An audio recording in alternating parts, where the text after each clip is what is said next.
ভাষা খারাপ লাগলো, আগামী 5 বছরের মধ্যেই কথাটা মিলিয়ে নেবে। পার্টির লোকেরা আগে এসে দেখে যাবে যে কোন বাড়ির বউটা দেখতে সুন্দর, কে কম বয়সী। এইবার তার ঘুমকি চলে আসবে, তোমার বাড়ির বউ তুমি ছেড়ে দাও।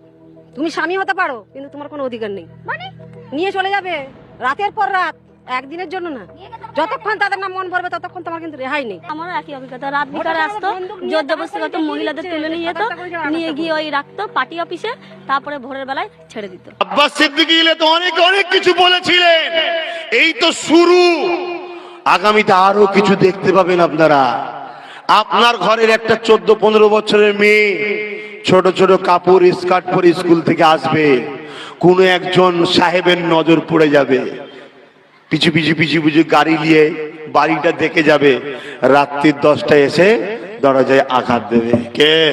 দরজাটা খোলো, সাহেব এসছি। খুলে দেবেন, হাতটা ধরবে, চ। আপনি বলবেন কি হয়েছে? কালকে দিয়ে যাব। ভাষা খারাপ লাগলো, আগামী 5 বছরের মধ্যেই কথাটা মিলিয়ে নেবে।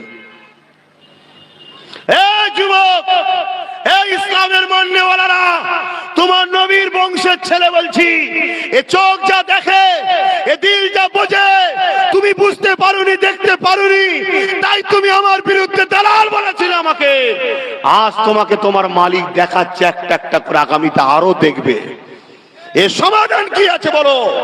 হ্যাঁ, এর সমাধান আছে, এর সমাধান আছে। নেই কে বলেছে? সমাধান আছে। এর সমাধান 3টে বলে যাচ্ছি।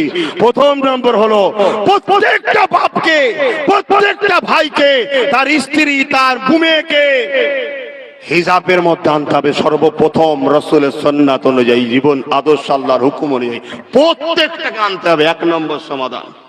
দ্বিতীয় নম্বর সমাধান হলো এটাই,